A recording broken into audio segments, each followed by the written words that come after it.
Yo, what's up guys? Alpha, and today I'm going to be doing a new installment in the Under the Meta series, but I go over a deck I've been working on that I definitely think is really strong and has a lot of potential, but isn't quite tier 1 for whatever reason. And in this episode I'm going to be going over my blue-white One Ring Engine Artifacts deck in Historic. So before I get into it, I just want to quickly say sorry for the slight delay in getting content out since the set dropped.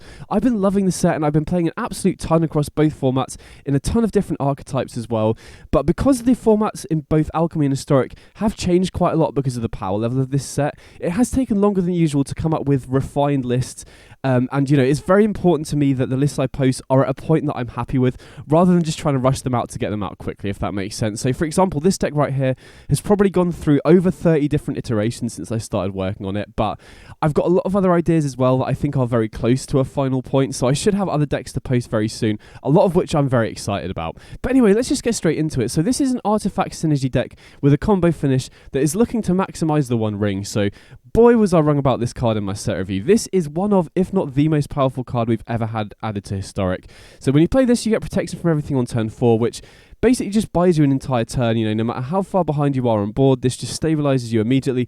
Obviously, there are some cards that can get around the protection, like Cauldron Familiar and stuff like that, but for the most part, stabilizes you the turn you play it, and then the card advantage that you start getting off this snowballs the game so quickly, and that's just if you're using it fairly, right? So when I started playing with this card, I started trying to maximize it and see how far we could push it as early as possible, and I think the card to do that is Paradox Engine. These cards pair so well together because if you have a One Ring and a Paradox Engine in play, you can tap the One Ring to draw a card, then you cast one of the cards from your hand, and Paradox Engine then untaps the One Ring, then you can tap it again to draw 2 cards, and then if you play one of those 2 cards that you draw, Paradox Engine untaps it again, then you can tap it to draw 3. So if you have these 2 cards together and some amount of non-land mana sources, like stuff like Springleaf Drum, Moonsnow Prototype, or some Mana Dorks, you can very easily just draw your entire deck. And then obviously winning once you have basically infinite mana and you've drawn your whole deck is basically trivial from that point. So I was trying a ton of different ideas out to try and maximize this, and the best shell for me was the Artifact shell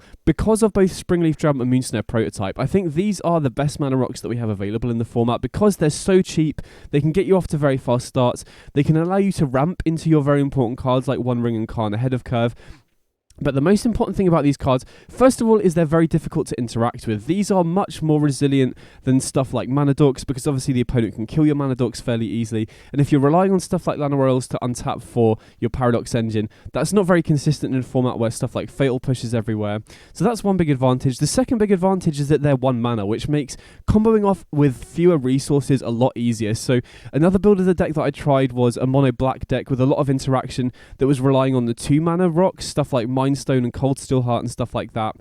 But the fact that they're 2 mana as opposed to 1 basically delays your combo by a whole turn, which is a huge deal. So even in this deck, you can basically combo off just starting with a single Springleaf Drum because the deck has so many 1 mana cards in it. So Moonsnow Prototype and Springleaf Drum are a really big deal with the One Ring and Paradox Engine because they enable you to combo off from very few resources. And there's also a lot of other synergy with the One Ring in the Artifact shell as well. Right, you could run stuff like Ingenious Smith to find the One Ring, or in this shell we're running Emery, which can not only find the One Ring but also potentially loop at every single turn, which is very effective against decks without much interaction. I'll go more into that a little bit later. Now it might look a little bit weird in this deck that we're not running any Paradox Engine in the main deck when it's our main way to combo the opponent out. My initial builds of the deck did have Paradox Engine in the main deck. I started off with 3 in the main, 1 in the side as a Karn the Great Creator target, and then I was running stuff like Mindstone in addition to Springleaf Drum and Moonsnow Prototype just to increase the density of mana rocks to allow us to more easily ramp into the One Ring and Paradox Engine. But in order to fit that in, I couldn't afford to be running the Retrofit Foundry Ornithopter package, which meant, first of all, the deck didn't have any plan B whatsoever. You were super all-in on the combo, which made you incredibly vulnerable to hate cards like Shieldred and Orcish Bowmasters and Thalia and stuff like that. It also meant that you were a lot weaker against aggro because you just didn't have good ways to commit to the board in the early game. And you were also very bad at defending Karn as well because you don't have that many creatures in the early game. So oftentimes, even if you cast Karn on turn 3, you would go Karn, fetch your One Ring out the sideboard, and then the opponent would just attack it down, which isn't ideal. Obviously, you really want to be getting the second activation of Karn for it to be worth it. And even though I was doing pretty well with that list, I did get a pretty decent record. The deck just felt way too one-dimensional, and like I said, did get hated out a lot by those cards. So cutting the Paradox Engine to the sideboard meant that we could make room for Retrofitter Foundry Ornithopter, which is really good at not only giving us somewhat of a plan B, right? You can just win some games if you have an aggressive start with these cards, just beating the opponent down. It also meant that it was good at buying you time, because you can clog up the board fairly easily with the Retrofitter Foundry to buy you time to find the combo and then combo off. And it also meant that you're much better at defending Karn as well, right? We can run Karn with an Ornithopter in the sideboard, so if we have a Retrofitter Foundry in play, we can play the Karn, grab an Ornithopter and immediately produce a 4/4 to block it, which was really nice. So I felt like adding Ornithopter Retrofitter Foundry just really improved the early game of the deck in a lot of ways. And the other big addition is that when I had Paradox Engine in the main deck, it did lead to some clunky draws, right? If you draw Paradox Engine without the One Ring, it was pretty bad. Now, in that build, I was also running Emery plus Mind Stone, which also goes infinite with Paradox Engine without even needing the One Ring. But in general, I'm quite happy moving the Paradox Engine just to the sideboard. And then we basically just get it when we need it, which is a lot better, leads to less clunky draws, and just generally means that you have a better early game. So let's just go through some of the individual card choices. So Ornithopter is obviously here to combine with Retrofitter Foundry. Only got 3 in the main deck because I like having that 4th one in the sideboard so that you can go Karn, grab an Ornithopter and then defend it or turn it into a 4/4, which is a really nice play pattern. Even without Retrofitter Foundry, Ornithopter is also very useful alongside Moonsnare Prototype and Springleaf Drum. You can have some crazy fast starts with Ornithopter where you can potentially go turn 1 Emery, for example. If you go Ornithopter, Springleaf Drum, Emery on turn 1 is a very fast start. You can also, in theory, go One Ring or Karn the Great Creator on turn 2 using Ornithopters and Springleaf Drums. If you go like Ornithopter, Springleaf Drum, tap the Ornithopter to play a Moonsnare Prototype and then play another Ornithopter, then you have 4 mana going into turn 2, which is really strong. So Ornithopter is just good as a chump blocker, pairs very nicely with the Retrofitter Foundry, and also just enables these incredibly fast starts with your Moonsnare Prototype and your Springleaf Drum. Then the Retrofitter Foundry obviously pairs very well with the Ornithopter as well, but it's just decent on its own. I'm sure if you played with this card, you know how good it is as an engine. Very good alongside Metallic Rebuke because you can hold open mana. Also got Reprieve in the sideboard as a counter spell, so against Control, for example, you can get Foundry down on turn 1 and then just pass with counter spells open. Then if the opponent doesn't do anything that you want to counter, you can just spend your mana on this to start producing tokens. Very good at gumming up the board against aggro decks. Gives you a good plan B if if the opponent does have a hate card in play like a Shieldred or an Orcish Bowmasters. You can just keep producing tokens every single turn. Retrofitter Foundry plus Ornithopter also works very well with Emery because you can keep looping the Ornithopters every single turn. So Foundry just has a lot of applications. Just very good as like a kind of a plan B, very good as a mana sink, and also pairs pretty nicely with the Paradox Engine as well, because you can keep untapping this every time you cast a spell, which just enables you to create tokens for free if you have a lot of excess mana as well. So this definitely felt like a great addition to the deck overall. Then we've got Esper Sentinel, which has become slightly worse since the addition of Orcish Bowmasters, but I still think is a really important addition to this deck, especially against Control. Now, against Control, you might look at this deck and think, okay, you're an Artifact Synergy deck, surely Control is an awful matchup because of Divine Purge, but because of the addition of One Ring being a 4-mana artifact, it often just leads to these play patterns where you commit to the board in the early game, and then if they purge, you can often just follow up with the One Ring or Karn while they're tapped out, which is really hard for them to deal with. And Esper Sentinel is a really important card, specifically against Control, also against Rakdos midrange. Now, obviously, some midrange decks are running Bowmasters, but if they don't have the Bowmasters or you're on the play, Esper Sentinel is still really good there. And then, because they're running 4 Moonsnare Prototype and 4 Springleaf Drum, having a cheap artifact creature that can enable both of these is very important, right? You do need to have a high density of enablers for these, or they just won't be able to accelerate you in the early game. So Esper Sentinel really important there as well. Then we've got 4 copies of Portable Hull, which I think 1 mana interaction is very important to have right now, specifically because there are still those fast decks in the format, stuff like Is It Wizards, especially with the addition of Flame of Anor is a card that got a big boost with the recent set. And then you've also got decks like, Devotion as well, where it's very important to be able to kill their turn 1 elf. So Portable Hull, very important. And then it also does enable us to, activate the Moonsnare Prototype early as well. One of the slight downsides of Springleaf Drum is if the opponent kills your creature, they can deny you the ramp you get off this, whereas Moonsnare Prototype being able to tap non-creature artifacts means that as long as you've got something like a Portable Hull in play, you can still get the acceleration off this, which is really nice. The Moonsnare Prototype, as I've talked about, mana rocks are very much the core of this deck. They allow you to accelerate, have these very fast starts, and also allows you to ramp into your One Ring and Karn. And then once we do have Paradox Engine, they are the key cards that enable us to combo off.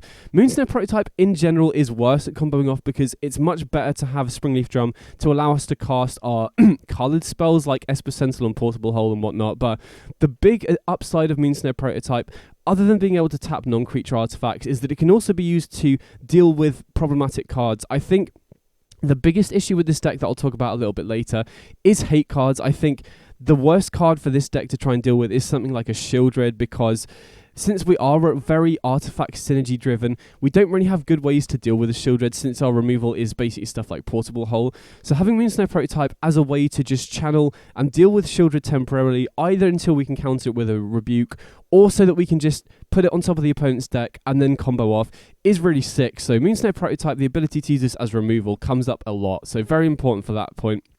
And then Springleaf Drum, as I talked about, center point of the deck as well. And this card in particular is incredibly important with Paradox Engine, because without this, you aren't able to cast any of your colored spells when you're going off with Paradox Engine. So finding the first copy of Springleaf Drum on your combo turns is very important as well. And then we've got Emery, which is a really key card in this deck for a number of reasons. So first of all, as I mentioned earlier, it just potentially allows you to loop the One Ring over and over again from the graveyard, which is very important against the very linear aggressive decks without much interaction. I've used this to win the game against Kethis. Game 1, if they don't have Jace, Wielder of Mysteries, you can just keep looping the One Ring with Emery every single turn. And if they're reliant on Jace Perfected Mind to mill you out, it just stops them doing that. Similarly, against aggressive decks that don't have a lot of ways to kill Emery, you can just use this to buy you, turns every single turn. Keep giving yourself protection from everything until you have enough mana rocks in play and you find the Karn, and then you can just grab the Paradox Engine and combo off the following turn. So obviously this isn't great against decks that have a lot of ways to kill the Emery, but there are a lot of linear decks where you can just shut them out of the game, looping this over and over again until you buy time to find your combo. Additionally, it's really nice with the Retrofit Foundry Ornithopter, similar to how Lurrus works in the other artifact decks. You can just keep using Ornithopter to sack to the Foundry every single turn just to get a free 4/4. And because Emery is so much cheaper than Lurrus, we can get this engine online very quickly, which is again very strong against the aggro deck. So having Ornithopter plus Retrofit Foundry alongside Emery improves the aggro matchup substantially compared to my previous builds that were more all-in on Paradox Engine, if that makes sense. And we've also got Metallic Rebuke, so this is the most recent addition to the deck. I was originally running Ingenious Smith, which I think is a pretty good card in this deck, specifically because it can find our One Ring, which is really big. But I felt like Metallic Rebuke was really important because the biggest weakness of this deck is to hate cards like Shieldred, and so having Metallic Rebuke as a way to counter Shieldred is very important. I think that's the best way that you can answer it. And additionally, it also works very nice with the One Ring, because once you are drawing a bunch of cards off the One Ring, since Rebuke is basically a one-mana counterspell in this deck because we have so many artifacts, it's very nice being able to go One Ring, draw a bunch of cards, and then just find a one-mana counterspell that you can use to defend your board. Specifically against Shieldred, we have Otawara and Moonsnare Prototype that can deal with it temporarily, so being able to go bounce the Shieldred and then, then allow us to draw a bunch of cards off the One Ring, and then potentially draw into Rebuke to counter the Shieldred when they recast it is very important. So even though Rebuke does kind of dilute our synergies a little bit, I feel like it's really important because it works really well when you're drawing a bunch of cards off the One Ring, and is very important against the best cards against us, like Shieldred and Orcish Bowmasters and stuff like that. And the One Ring, already kind of gone over this, just the centerpiece of the deck, very important card. Obviously only running 3 copies because we got the 4th copy in the sideboard to grab with Karn. And speaking of Karn, I think this card is just incredibly well positioned right now and works really nicely with the deck in general. So this card is very good because One Ring has become such an important card in the format right now. So many decks are running the One Ring, and unsurprisingly because it's just so good on power level. And the passive on this just basically stops your opponent from activating theirs. So if you can get your Karn down and protect it, it basically just shuts off the opponent using their One Ring, which is really huge in these One Ring mirror matches. It's also very good against Kethis combo, which I still consider to be one of the best decks in the format. Basically just stops them activating their Moxambas and their Relic of Legends and stuff, which is really huge. Very good against the artifact decks as well. So I feel like Karn, just as a card, is very well positioned right now. And obviously in an artifact-centric deck like this, it works really nicely as well. We have a ton of selection of cards in the sideboard to be able to grab off Karn. I'll explain a little bit more when I get to the sideboard, but outside of that, just being able to grab both the One Ring and allowing us to still have access to the Paradox Engine without having to run copies in the main deck is a huge deal. So Karn, really big addition to the deck, and we can fairly easily ramp into this on turn 3 off the Moonsnow Prototype and Springleaf Drum, and we can also defend it fairly easily because of Retrofit Foundry Ornithopter, which is really nice as well. Then the mana base, we've got 22 lands, which has felt like a good amount overall. I don't think you can afford to go any lower because we are running a decent amount of 4-drops, but with 4 Moonsnow Prototype, 4 Springleaf Drum, we can fairly consistently get to our 4-drops without, needing to draw a ton of lands, which is very important. In terms of the mana base, there are a few important cards here. Obviously we're running all of the good blue-white dual lands. a couple of basics, and then the important lands that I want to highlight here are Inventor's Fair and Otawara. So Otawara isn't normally a card that I would want to run multiples of, but as I've mentioned multiple times in this deck guides so far, the biggest problems for this deck are stuff like Shieldred and Orcish Bowmasters, and to a lesser extent stuff like Thalia. Basically cards that stop us going off with the run ring, and also stuff like opposing Khans as well. And Otawara acting as an out to all of those is really important. So I wanted to run 2 Otawara in addition to the Immune Snow prototype, just to give us a way to deal with those cards if we don't have a rebuke and the opponent manages to land them early, just as a way to temporarily deal with them to then hopefully buy us a window to combo off. Also, since we do have the 4 Emeries, we can cast this at a discount fairly often, which is pretty nice. So even though this can be awkward to draw multiples in a 22 land deck, I feel like having the second copy is very important. I did even try 3 at one point, but I think that's a bit too excessive. Then you are going to lead to a lot of situations where you do draw multiples and it's really awkward, but I do feel like 2 is important to be able to deal with hate cards like Shieldred, for example.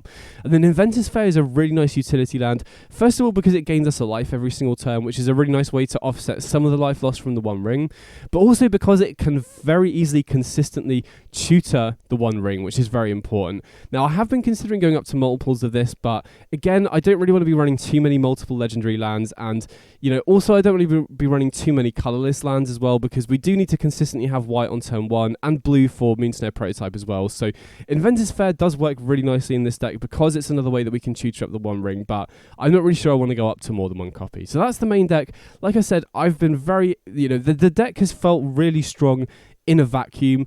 The big issue with it, as I'll get to later, is hate cards like Shieldred, for example. But if you don't come across them, or you happen to have your rebuke, or you can bounce them, the deck is incredibly powerful. And let's just go into the sideboard. I'm going to start off by going through the Khan tutor targets, and then we'll have a look at the actual sideboard cards as well. So Ornithopter kind of mentioned this already, but having this as a tutorable card to defend Khan the turn it comes down is really nice, particularly if we've got a Retrofit of Foundry. Then we got a single copy of Tormod's Crypt as Graveyard Hate, so very important against Kethis combo and Reanimator. But there's also kind of a trick you can do with this card as well, where say the opponent counters your Paradox Engine or kills it. If you don't have a way to get it back from the graveyard like Emery, you can fetch a Tormod's Crypt, exile your graveyard to put Paradox Engine back into the exile zone, and then since it's exiled, you can then grab it again with Khan the Great Creator. So that doesn't come up very often, but it's something worth bearing in mind, because Khan basically grabs cards from exile off the -2. Speaking of which, another interaction that you might not realize is if the opponent exiles something with a Leyline Binding, for example, that card is in exile, so you can just grab it with Khan's -2. So bear that in mind as well. And we've got Pithing Needle, which is here mainly for decks like Kethis Combo and Yawgmoth, but just generally very good at being able to shut stuff like that off. If you're against control, you can potentially name their Planeswalkers, although Surgical Metamorph is usually the better card. I'll get to that in a second as well. But Pithing Needle, very important against Kethis and Yawgmoth, for example. Then we've got Transmogrifying Wand, which is basically just a fetchable out to any creature. This is my main way of killing Shieldred. Now, you could potentially run stuff like Mightstone and Weakstone, but I have had multiple spots where I cast Khan and I don't have the 5th mana, and you really need to be able to kill Shieldred on site. So having Transmogrifying Way as a fetchable way to kill Shieldred that can then kill future copies of Shieldred they draw is very important. And I also feel like this is very important as well, because it can take out stuff like Serra's Emissary that Mightstone and Weakstone can't deal with. So Transmogrifying Wand feels very important to that end. Then we've got Aetherflux Reservoir. So this is the main way that we win once we draw our whole deck. So once we've got the combo going and we've drawn a whole deck, all we do is basically just play another card, fetch the Aetherflux Reservoir, and then just cast all the cards that we've drawn from our deck. It's very easy for us to get above the 50 life. We can just dome the opponent as well. So this is basically our win condition once we combo off. Then we've got the 4th copy of the One Ring. As I explained, this is the kind of the centerpiece of the deck. And the nice thing about Khan is that it essentially acts as copies 4 through 7 of the One Ring, right? Basically, we have 7 ways to fetch it in the main deck because we have this in the sideboard. Then we've got the Paradox Engine, obviously here to enable us our combo turns.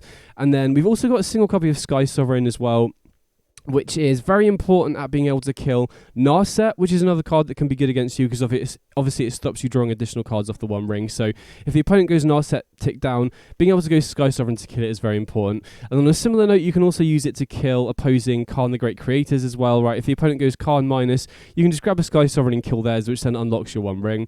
And then the last card in the sideboard is Surgical Metamorph, which is a really nice card that has a lot of utility in the deck. So you can use it to copy any permanent on the battlefield, either on your side or the opponent's side, and it costs 3 instead of 4 if you went second as well, which is a really big deal. So This is here for a number. Well, it's very useful in a lot of situations. So one common line that I do is if I'm against blue-white control and the opponent has a Teferi, we can go Karn minus to grab a Metamorph, and then use Metamorph to copy the opponent's Teferi, and then use our Teferi's -3 to tuck theirs, and that usually just wins you the game on its own. So that's a really sick play to have access to.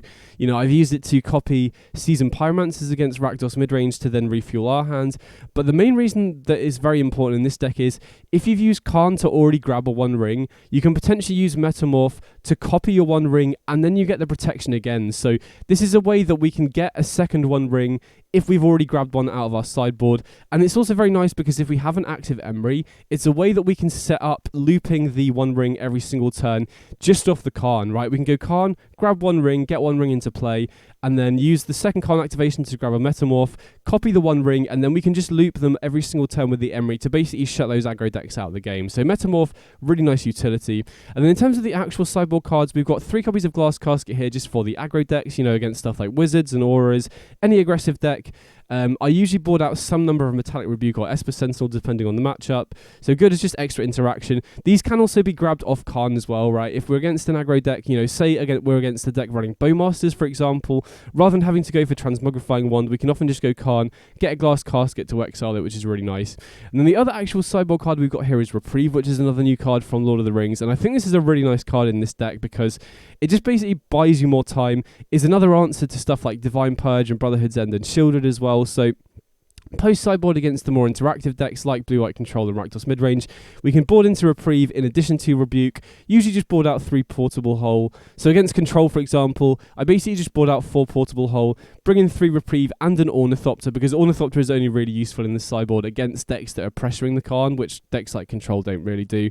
And having access to additional counter spells, this one that obviously doesn't deal with it permanently, but it does draw you a card as well. You're often just buying time, right? This deck is all about, you know, you can sometimes win with Retrofit Foundry Ornithopter, but for the most part, you're just trying to buy yourself time to combo off, and Reprieve is very good at doing that, you know, specifically against Brotherhood's End and Divine Purge, very good as well. So that's the deck overall. Like I said, on power level, this deck really feels up there for sure. As I've mentioned multiple times, though, the biggest weakness of this deck is to specifically Shieldred. I think other hate cards aren't as bad. You know, with my original build of the deck, I did struggle against something like Thalia, but with Retrofit Foundry, Ornithopter, and Emery, it's a lot easier for us to beat a card like Thalia, but Orcish Bowmasters can be annoying. We do have multiple answers like Portable Hole and Glass Casket, but specifically Shieldred is just the biggest issue for this deck, which is why I ended up swapping the Ingenious Smith for the Rebuke, which does help a little bit, but most of my losses with this deck were to Shieldred, which is an issue because I think Shieldred has definitely seen an uptick of play since the One Ring has been printed. Now again, we do have some answers like the Rebuke, like the Reprieve, like the Moonsnow Prototype and the Ottawara, and I have managed to beat Shieldred a few times, getting ahead on board with Retrofit Foundry Ornithopter and looping the Ornithopters with Emery every single turn, but that definitely just feels like a big glaring weakness. So if you have any suggestions to how you could potentially improve the matchup or just the deck against Shieldred in general, definitely let me know in the comments. Now, I have thought quite a lot about it. The obvious solution would just be to run more generic removal, right? We're in white, so we have a ton of just generic cards that can kill Shieldred, stuff like Soul Partition and Fragment Reality, but the issue with that is we're a very high synergy deck, right? We have 4 Moonsnow Prototype, 4 Springleaf Drum as kind of the core of the deck, and so that means that if we ended up replacing Portable Hole with a Fragment Reality or Soul Partition, we're going to end up with way more situations where we just have a Moonsnow Prototype or Springleaf Drum and no way to trigger it, right? I think it's very important to run a high density of artifacts to consistently enable these to give us the fast starts. So I'm not really sure there's an elegant solution to dealing with Shieldred that doesn't then interrupt our main synergies, if that makes sense. You know, the upside of Metallic Rebuke is that it does play well with our synergies in a way because it has Improvise. It's essentially a 1-mana counter spell. And it also, as I explained, plays very nicely with the One Ring when you are drawing a lot of cards. So that's the main reason why I feel like this deck isn't quite top tier, because it definitely does struggle against Shieldred. You also can struggle against opposing Karn the Great Creators. You know, Mono Green Devotion is quite a scary matchup where basically you're a big favourite if the opponent doesn't resolve a Karn, but if they do resolve a Karn and you can't kill it, you're usually going to lose that, and they're much better at defending their Karn, so you really need to, you know, slow their early ramp down to stop them getting to it, or have a Metallic Rebuke or a Reprieve ready, or, you know, have Karn grab a Sky Sovereign to kill theirs, but they can very easily just go Karn uptick, so that's another matchup that can be quite scary as well. So, you know, I think those are the main things that are holding the deck back. If you can improve the the deck against both opposing Khans and, you know, in theory, Narsets, although I have felt like the control matchup is pretty good so far. And specifically against Shielded, I feel like those are the things that would really elevate this deck to the next level, if that makes sense. One other thing I'll say, if you're thinking of picking this deck up, is it is pretty tricky to play. There's a ton of small decision points, you know, how you sequence your mana. You know, a lot of the time, you know, you've got to figure out how much you can commit off the one ring without overcommitting, whether you want to hold up counter spells, and, you know, especially just sequencing your mana so that you have mana available, you know, when to hold onto your Moonsnare prototypes and your Ottawaras to bounce potential hate cards from the opponent. So it is a tricky deck to play, but I've been having a ton of fun with it. So if you do like this sort of combo kind of artifact synergy deck, I definitely recommend checking it out. So as I said, if you've got any ideas for how you could improve the deck, specifically against Shielded or opposing Khan the Great Creators, definitely let me know in the comments. And next time I've got some gameplay with the deck that I was playing on the ladder so you guys can see it in action. So thanks a lot for watching. I'll have more videos soon with some new decks I'm working on, and I hope you enjoyed the gameplay. Big up.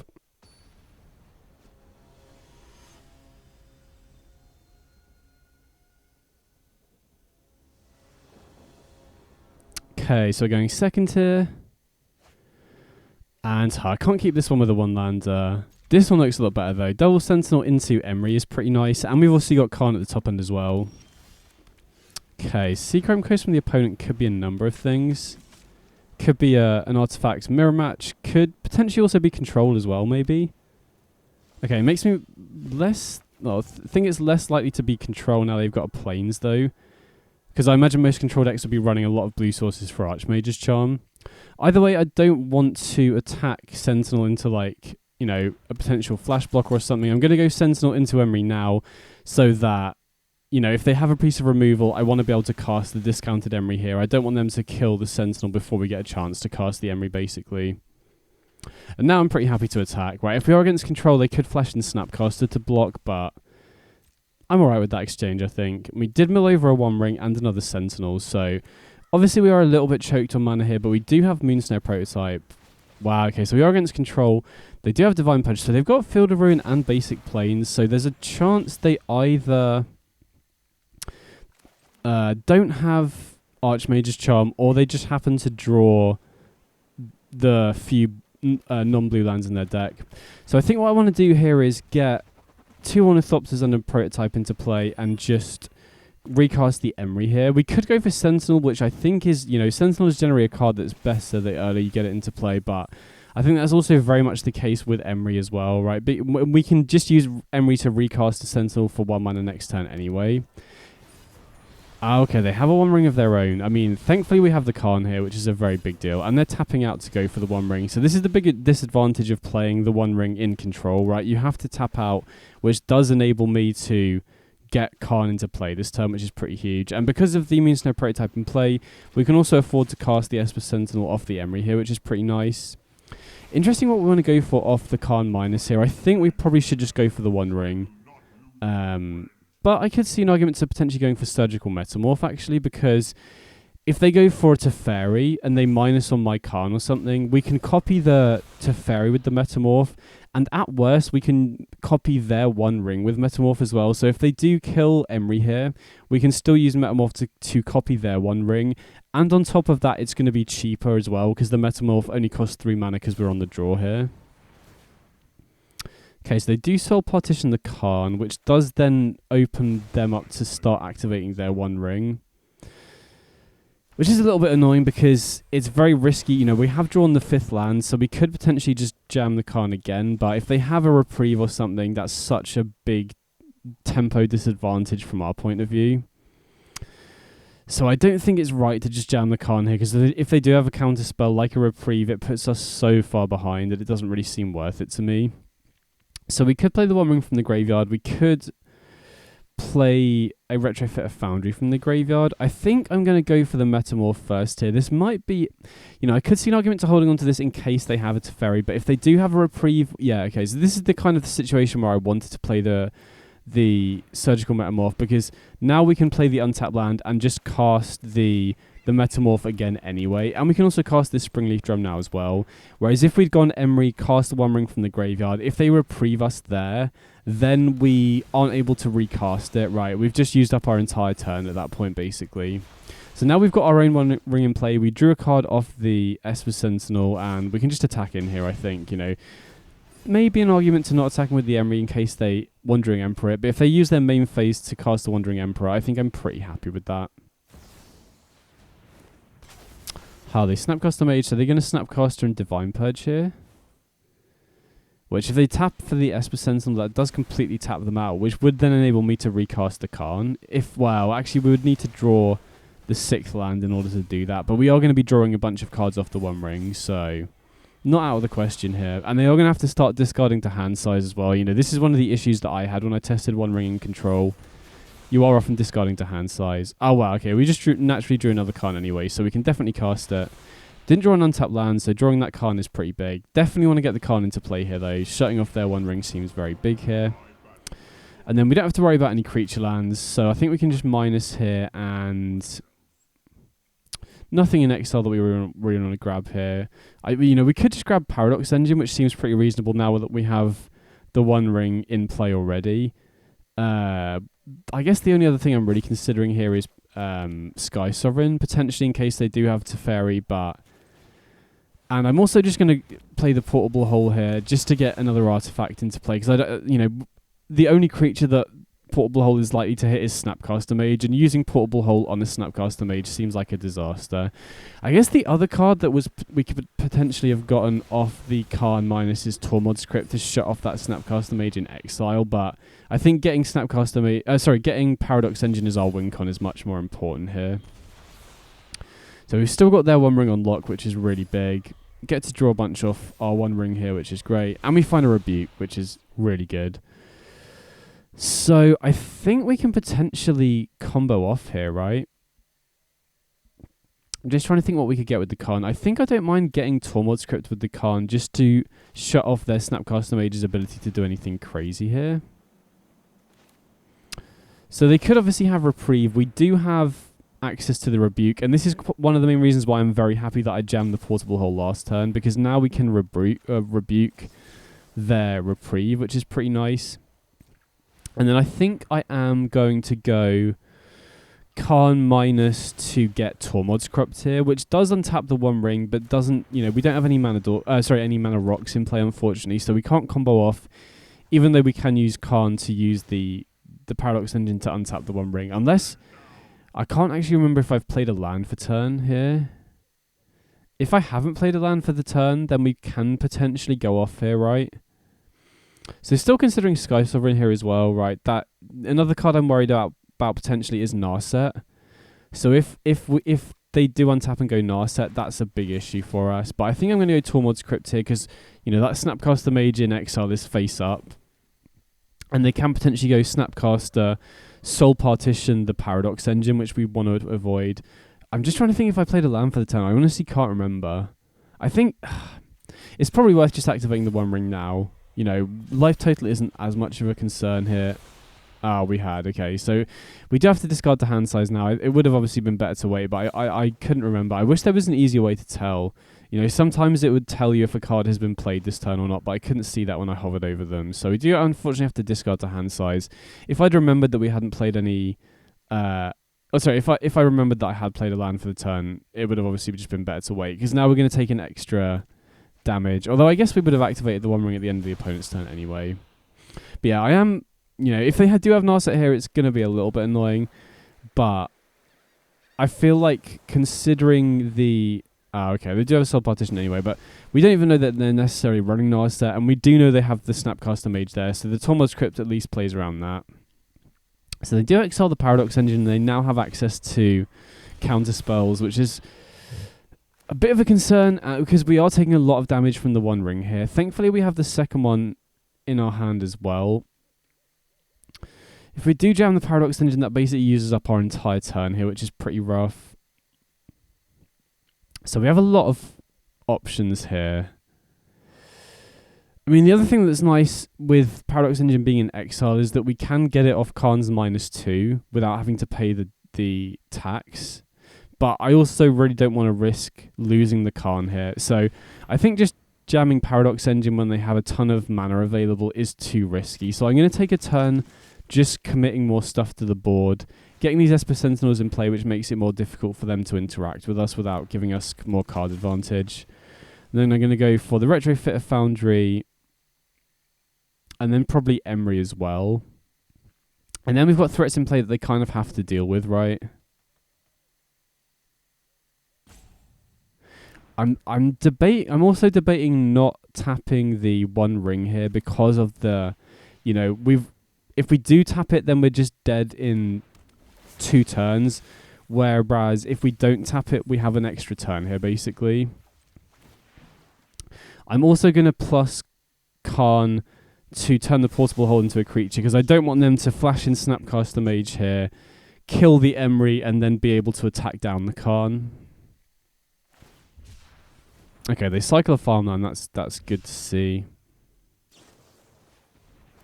Okay, and consider.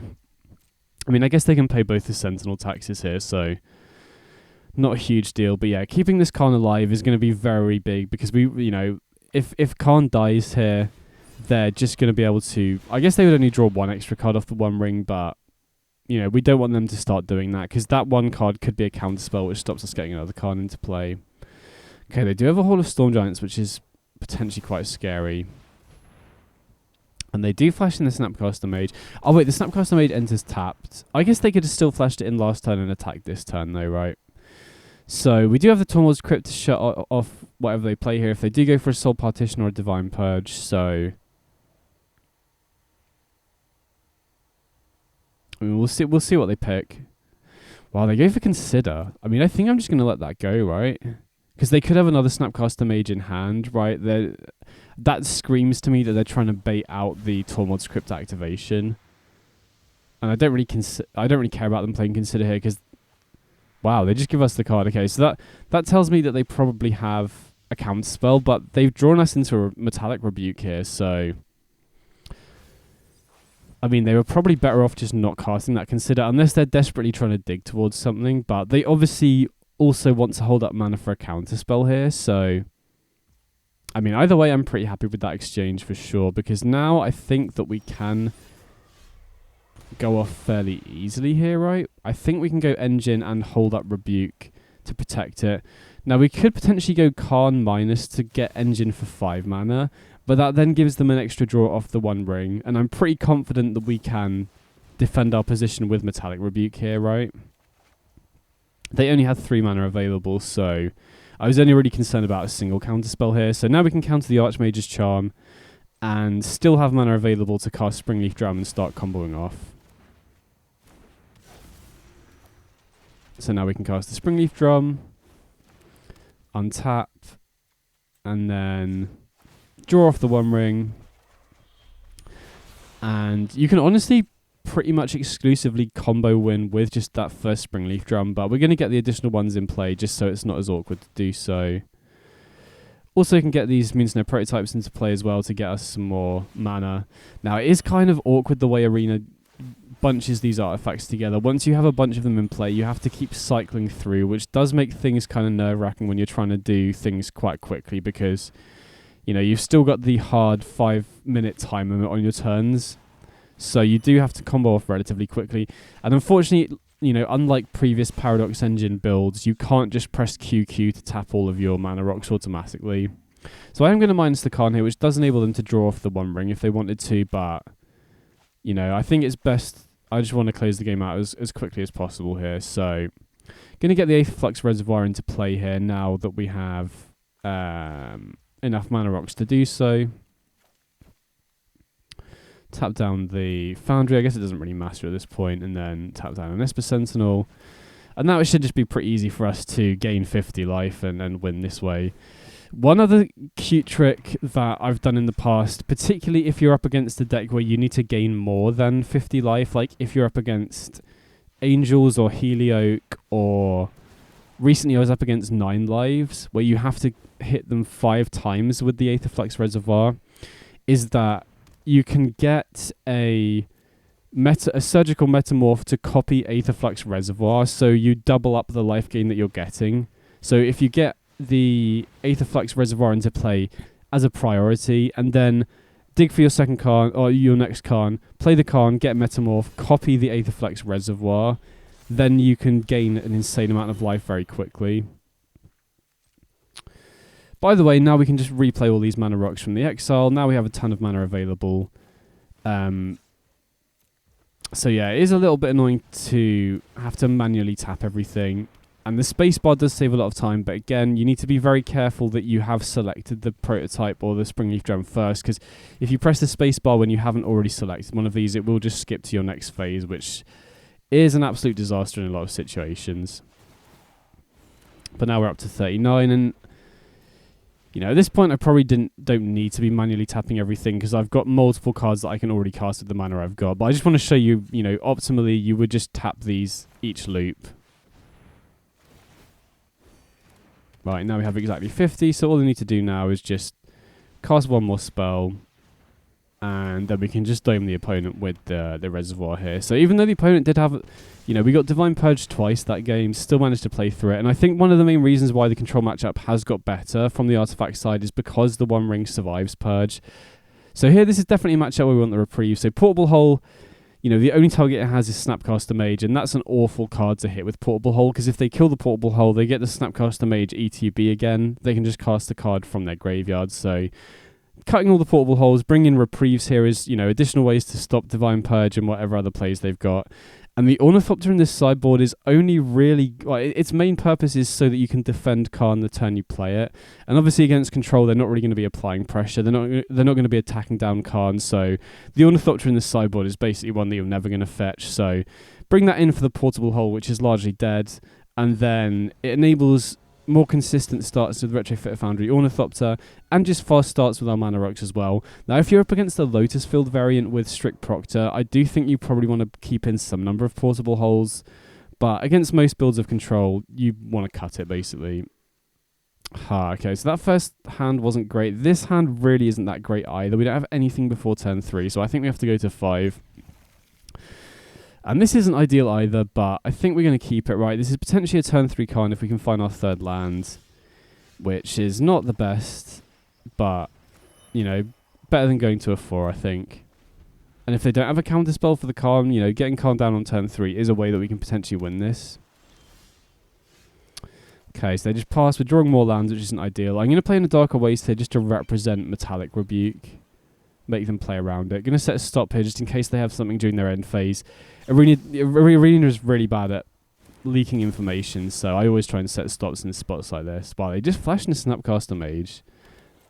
I'm kind of surprised about that. I mean, that does make defending Karn harder, right? You know, I did just say that this isn't a matchup where we would need to defend Karn, but, you know, maybe it is. By the way, I think with just drawing lands this game, we haven't drawn very well. I think we're just forced to jam the Karn here. If they have a counter spell, we're probably going to fall pretty far behind. Wow, it resolves.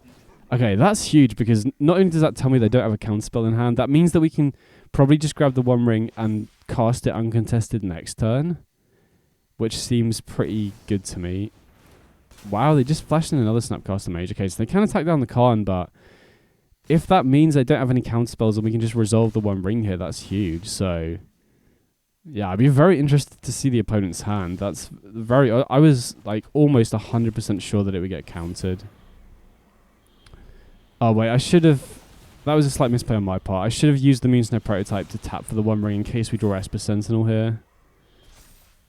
I mean, I guess we could have also, you know, if we had manually tapped the prototype first, we would have also been able to play the second prototype here. Okay, so they did have Soul Partition for the One Ring, which kind of makes sense.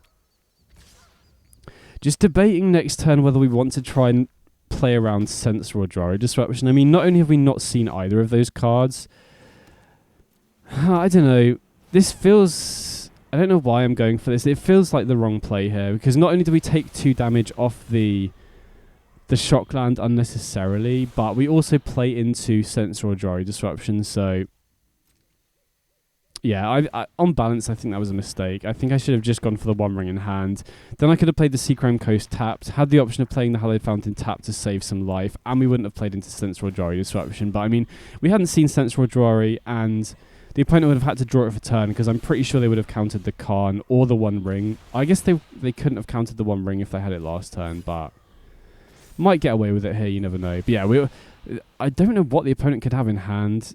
Maybe they just kept like soul partitions and creature removal, and our hand just didn't have many creatures in it. Just kept a hand without counter spells is probably the most reasonable solution, I think. Either way, I think at this point, I'm just debating whether to hold open mana available for the Moonsnow prototype channel. I think I will, because, you know, if they do end up playing something like a Narset, for example, having mana open to be able to bounce that to the top of their library and allow me to keep going off with One Ring seems pretty important. So, okay, they're not attacking because we're obviously representing making a 4/4 with the Retrofitter Foundry, and I think since they're making 1/1 tokens with the Arden Veil, I'm just going to start making 1/1 tokens of my own, and I can still threaten using the Retrofitter Foundry to make a 4/4 here. Now again, I'm having to start thinking about Legend rolling the One Ring here, because I think I did misplay earlier. I think I probably should have cast the One Ring from hand rather than the one from exile, because that would have I would have had 2 more life, which does, you know, again, you wouldn't think the life makes a difference in control matchups, but when the opponent flashes in a couple of Snapcaster Mages and is making tokens every turn, it can make a difference here. But either way, I think we've got the board, we've got enough creatures in play, and the Retrofitter Foundry being able to make 1/1s every turn does mean they don't have great attacks, thankfully, and we do have the Metallic Rebuke live now, so yeah, I'd be very interested to see what their opening hand was. I think it must have been creature removal and Snapcaster Mages from what we've seen so far. So I think I'm just going to untap the Foundry here and just turn one of these 1/1s into a Thopter. And then again, I don't think we're winning this by attacking. I think we're winning this by comboing. So I just want to hold everything back at this point. But I just want to make sure I'm using my mana efficiently every single turn. So we do go down to 8, which is a little scary. I think we might have to think about Legend rolling the One Ring soon. Wow, we find an Inventor's Spell, which is great though. And I think I'm going to use the Emery first here. Yeah, I don't think Control will be a matchup where we might loop the One Ring with Emery, because they do have a lot of interaction, but this is a matchup where we could potentially do that.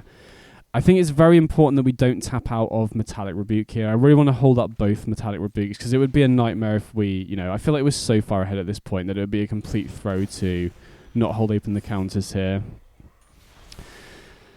And I think we can still afford to play this second Foundry here. And then all we're looking to do at this point is to just, find a Khan, go for Paradox Engine, because we have a lot of mana available. So we could attack here, but again, I think we're not winning by attacking. The opponent's already at 20, or, they haven't taken any damage so far. I think we're going to win this one with the Paradox Engine, I'm pretty sure. Okay, opponent just plays a land and passes. So this has been a very weird game. This is not how control matchups normally play out. Last game was definitely more indicative of how that sort of thing works. So just going to keep making 1/1s here. I just want to make sure they don't, if they force lethal through with Snapcaster Mages and Arden Veil tokens, that would be a nightmare when we can fairly easily play around that. Could have potentially activated the One Ring there. Maybe that would have been better, especially if we are going to loop it, but I don't want to risk dying to the One Ring damage unnecessarily. But again, we could use the Emery here to loop it. So maybe I was supposed to activate it. Not 100% sure. So yeah, I think I will start looping them. We are gaining life back off the Inventor's Spell, which is nice. And then get to run out the Esper Sentinel here. And then we've still got Moonsnow Prototype channel as well, in case they do have something like a Narset or just like a Teferi or something. Oh, Stern Scolding. Okay, interesting. So maybe that's what they have, like creature removal and counterspells specifically for creatures. That must have been what they capped, which is, not unreasonable, especially when we're a Retrofitter Foundry deck, or like an Ornithopter deck. Okay, they do use Field of Ruin. I mean, there's a temptation to activate it, but I think that would be a mistake, because that would cut us off being able to cast both the Rebuke, so I think we just let that resolve. I think we still have the second Plains in the deck. Yeah, we do. Okay, sweet. And then Yeah, I think we just need to dig towards a Khan at this point, right? If we can find Khan soon, I think we're still good, right? The longer the game goes on, and if the opponent can potentially fight on the stack, you know, to be honest, they only have 2 cards in hand right now, and we have 2 counter spells for them. But they are developing a lot of mana here, so if, you know, it might get to the point where Rebuke isn't enough. Okay, there's the 3rd Rebuke. I mean, that should be pretty good, so... Okay, and we found a Khan and a Reprieve, so I think we should be good to win here, right? We can go Khan. And I'm pretty sure that we can go Paradox Engine and combo off the same turn here, right? We have so much mana available. We just need to make sure that we don't completely tap out of blue in order to cast the Paradox Engine here. So I want to use the prototypes first, just to get colorless mana, so that we still have the blue up for the Rebukes here. And also having Reprieve here is very nice. So I think I'm gonna, you know, use the Foundries now to get more creatures into play for the Springleaf Drum. See if the opponent has a response to that. You know, if they have a Soul Partition, they might fire it off then, rather than waiting. Okay, they've got another Snapcaster. Okay, so they're probably just going to go for Soul Partition here. So I'll let the Snapcaster Mage resolve. And then Reprieve here, basically, you know, it doesn't bounce it back to their hand, because it says it will go to the exile zone afterwards. So we can use Reprieve as basically a hard counter spell here, which is pretty nice. I mean, wow, they give us a card off the Esper Sentinel, so that probably means they've got another counter spell in hand, but we can very easily play another Rebuke at this point. Okay, looks like they didn't have one, so now we should just be good to combo off again, right? We can just tap all of our stuff here. Yeah, okay, opponent just keeps... Oh, sweet, we got there, nice.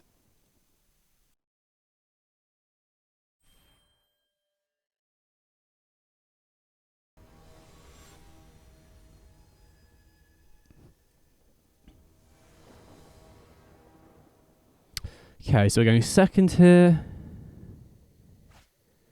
And this is definitely a mold. Got nothing going on here apart from Esper Sentinel and too many lands as well.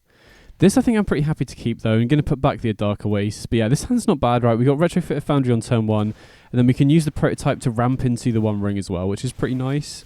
Okay, opponent's on Cauldron Familiar, so almost definitely going to be against the Samwise combo here. Which there have been quite a few, you know, variants of this that I've seen so far. Wow, they have the turn 2 Samwise as well. So if they have the turn 3 Woe Strider, they just win on the spot. And we don't have anything to stop that, unfortunately. So I definitely want to get the Esper Sentinel out just in case they don't have the Woe Strider. It will tax their non-creature spells. And then I think even though, you know, not casting the Moon Snare does delay our One Ring by a turn, I think I prefer getting Emery into play here. Because if we'd milled over a Portable Hole, if they don't have the Woe Strider here, we could use Portable Hole to kill the Samwise and take them off the combo. Wow, they have a tap land though. Okay, so that means that they obviously aren't going to go for Woe Strider this turn, which is a pretty big deal, I think. Wow, and we find the Portable Hole. Okay, that's huge. So if they have a Woe Strider in hand now, that tap land is going to make a huge difference. So we get to exile the Samwise, take them off the combo, which is really big. And then I think I'm just going to get back an Esper Sentinel from the graveyard here. Right, we're going to play the Portable Hole from hand anyway, so even if we do miss our 4th land drop, we can still cast One Ring, and we can do it from the graveyard as well. Not going to... Oh, wait, I just realised that I should have attacked the Sentinel. I forgot that the Cauldron Familiar can't block. Okay, we do draw a Portable Hole, so I think I'm going to cast that now just to try and cut them off the combo even further. They probably have Collected Company here, but we do get to draw 2, which makes me more likely to find that 4th land to be able to cast the One Ring. So that maybe was a little bit greedy because, you know, if we didn't find... Oh, wow, they just hit Rosie and Scurry Oak. I mean, I'm not going to concede here because we can, you know, we've already got Emery and we've got 2 One Rings, so we can potentially just start looping the One Ring with Emery. But yeah, had we not hit a land in those 2 draws off the Esper Sentinel, we would have been in trouble there. But I feel like the chances of us doing that are high enough that it was worth going for, right? So now they're just going to loop Scurry Oak a ton. If this takes ages, I'm just going to edit it so that you don't have to sit through watching them make a million tokens for ages. Okay, sweet. So they finished comboing and we do get to exile the Cauldron Familiar. So now I'm not too worried about the Samwise combo, right? They don't have any of the pieces left in play. Again, maybe it was a little bit risky to go for Portable Hole first, because if we did miss a land drop, then we wouldn't have been able to cast the One Ring. We would have lost this turn, but thankfully we can go for the One Ring, and I feel pretty optimistic about this now because if they're running Collected Company and both combos, I think there's a reasonable chance that they don't have any removal in the main deck. Or if they have got removal, they're probably not. They can't afford to run that much of it, which means that this Emery can just keep looping the One Ring, and then hopefully we just need to draw towards a Khan.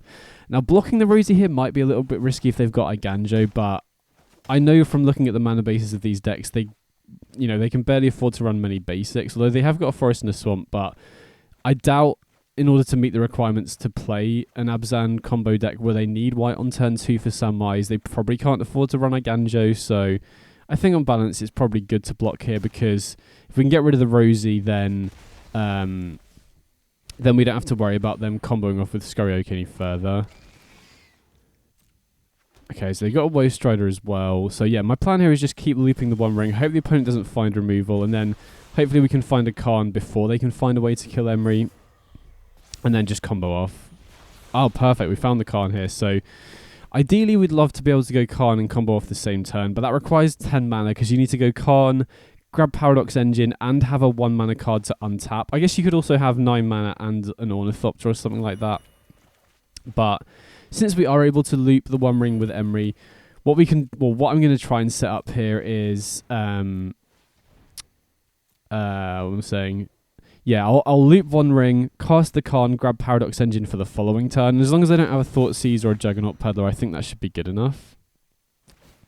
Going to keep the new One Ring because we already have the Khan, just to try and mitigate the damage a little bit. Maybe it's better to keep the other one though, not 100% sure. And then Portable Hold doesn't really do anything on this board, especially because they've got Woe Strider, and the only targets they've got are tokens, so just going to ship it back, and then I think we should be good to win. Wait, how much mana have we got here? We got 3, 4, 5, 6, 7, 8. So if we draw an Ornithopter, we can combo off next turn. If we don't, we can just loop the One Ring, play Khan, and grab Paradox Engine to win the following turn. Oh, they've got Eldritch Evolution. Okay, I mean, we don't know their deck list, so we don't know what they're fetching here. Oh, we drew a Rebuke. Okay, that's perfect. So now we can counter it. I mean, again, like I said, I think there's a chance they might not have any removal, but, I think there's also a reasonable chance they might be running a Yawgmoth, potentially, which could be a way that they could kill the Emery.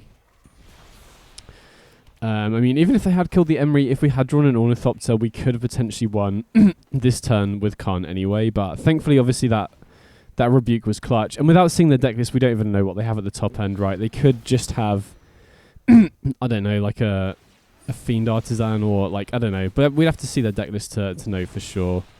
Okay, Springleaf Drum's a nice one. Just gives us a bit more mana. And the first copy of Springleaf Drum is very important when we're comboing off.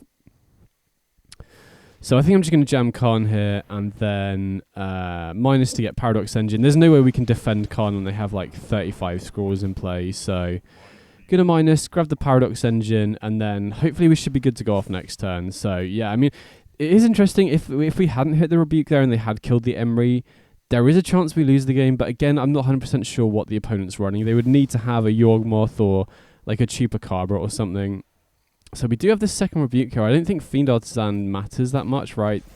If they do have a Yawgmoth, they have to wait until next turn. So I'm going to hold on to this Rebuke for, something impactful, right? If they have like a Juggernaut Peddler or a Thoughtseize, I definitely want to use Rebuke on that. Having said that, even if they have the Juggernaut Peddler, we can still just get the Paradox Engine with Khan, because it goes into exile off the Peddler. And obviously we don't even know if they're running it. I have seen it in some lists though, but either way, we should just be good to win with the engine here. So we'll draw with the One Ring, cast the engine, and then just untap everything. I'm going to activate the Emery just to have, be able to cast this One Ring as a backup in case they have, they could potentially have artifact removal for the Paradox Engine.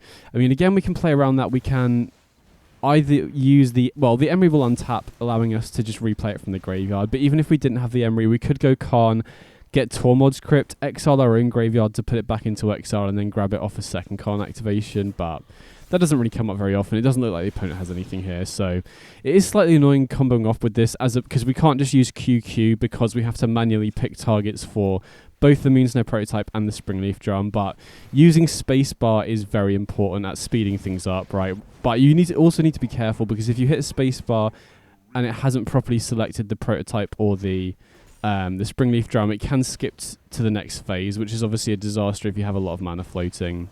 Okay, so opponent just scoops it up. But basically the way we win there is we just play the Reservoir, keep drawing off the One Ring, and then just dome them once we've gained enough life. So I think this is a matchup where we want the glass caskets, and I think Esper Sentinel isn't that great here. Like, obviously it's going to be good against Collected Company, but since they're running Collected Company, the majority of their deck is going to be creatures. So going to cut the Esper Sentinels for 3 glass casket, and also just a reprieve, you know, as a way to stop their Collected Companies, as a way to stop their Woe Striders and whatnot. Interesting hand. I mean, this is close to a keep, maybe. This is a turn 3 Khan. I think I'm going to risk this. But it's close. I could definitely see an argument to shipping it back, because we don't really have anything else other than the turn 3 Khan here. But the opponent is also running a Thoughtseize deck. Yeah, okay, so they duress us, probably taking the Khan here, I imagine, which obviously isn't ideal. We'd already left at the mercy of the top of our deck if they do. Okay, so we draw a Springleaf Drum, which isn't great, but it does allow us to accelerate quite a lot here, right? We can go Moonsnow Prototype into Springleaf Drum here. So if we do draw, you know, something like another One Ring or a Khan or something like that, then we can potentially cast it on turn 3. Another land, obviously not what we want to see here. Just going to ship it back. But yeah, again, if we can draw a Moonsnow Prototype or a Khan, that's great. I'm going to set stop during the opponent's turn just to represent Metallic Rebuke, just to make the opponent think that we might have a counterspell here. Because they do know that we're running that, obviously. Another land. Just going to have to ship it back again. Again, going to set stops here. So this is obviously a pretty rough start for us. You know, obviously, you know, keeping it a very land-heavy hand and then keep drawing lands isn't ideal. Okay, I mean, obviously we don't want to keep drawing lands, but Inventor's Fair is probably the best one, because now we can just tutor for the One Ring. And yeah, opponent's also got a very slow start here. Okay, so they duress. Maybe they just kept our hand with a lot of discard spells, although I'm pretty sure they would have used more of them by now. They also don't have green mana because they played that first pathway on black, so maybe they're just, you know, maybe they're just stuck on mana here. Maybe they've got a lot of green spells and just don't have the green land. So either way, we can activate the Inventor's Fair here, get to dodge discard spells because we can do it at instant speed, grab the One Ring, and now I think we're in a pretty good spot, you know, assuming the opponent is stuck on lands anyway. Or, you know, stuck on mana, or on, you know, issues with their colours because they don't have the green mana. So we get to go for the One Ring here, and then could see an argument to holding the activation here, but I think I'm just going to go for it while we have a mana spare. That enables us to develop a little bit more, right? If we hit an Esper Sentinel. Although having said that, if we'd hit a very powerful card like a Khan, that does enable their Thoughtseizes to be live. So I think it's close. You could definitely make a good argument to holding it. Oh wow, opponent just gets stuck on mana. So never like to see games end like that. But that is kind of an argument against pathways. I'm not a big fan of them in Historic.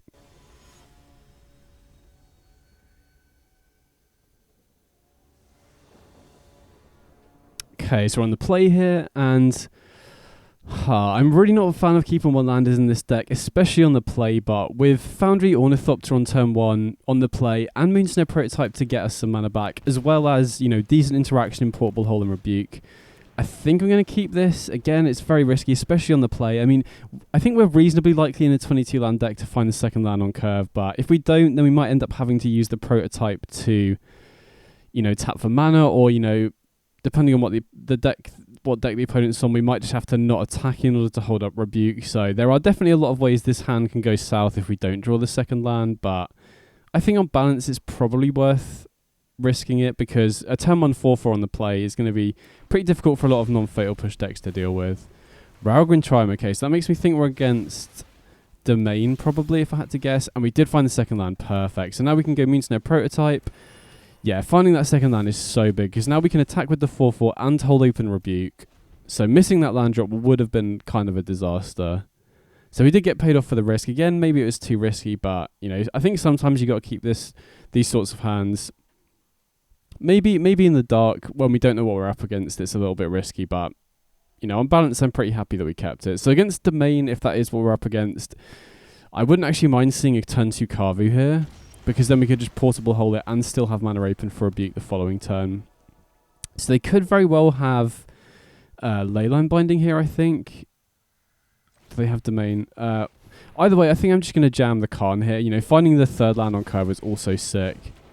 Now we get Khan into play, -2, and then I think I'm just going to grab the One Ring. So it looks like Arena's giving away priority here. So they don't have Domain, actually. They don't have any black sources, so Not 100% sure. The opponent could still have Leyline Binding here potentially, which is obviously very good against the One Ring, right? If they wait for us to activate the One Ring, they can use Leyline Binding in response to deny us the card draw. I mean, thankfully we do have the Rebuke. Oh, wow. And they're tapping out for Helix on Khan, which is, you know, gives us a window to resolve the One Ring, which is great. Unless they happen to have a Godless Shrine. Okay, so they do have Domain online now, I think. Either way, we can resolve the One Ring here. I was trying to think if there's a way we can cast the One Ring and hold open Rebuke as well. I don't believe there is, right? Because if we use the Means No Prototype to tap for mana, we tap down the Retrofitter Foundry, and then we only have 2 mana open, including the Convoke. Although, actually, I should have used... Okay, it didn't end up mattering. I think I should have used the Means No Prototype to pay for the One Ring in case I drew something like an Esper Sentinel that I could then cast off one of the untapped lands. So we are going shields down for a turn, and we do have 2 Metallic Rebukes, but I think the worst the opponent could do is cast a Crucius here, which is obviously good, but, you know, we're mainly worried about their top-end threats. Stuff like Reanimation on Atraxa, stuff like... I guess Leyline Binding is a concern here as well, right? They can potentially Binding the One Ring. Okay, Carvu we're not worried about because we can just Portable Hold that. And I think if the opponent... It looks like the opponent has Leyline Binding here. I don't think... Or maybe if they're running Fragment Reality, that could be what they have. I think if they do have Binding, they probably should have done it last turn. I guess they don't know that we're playing Rebuke. But if they try and Binding now, then we can just Rebuke that and still Portable Hold. And I think we can still hold open this second Rebuke as well.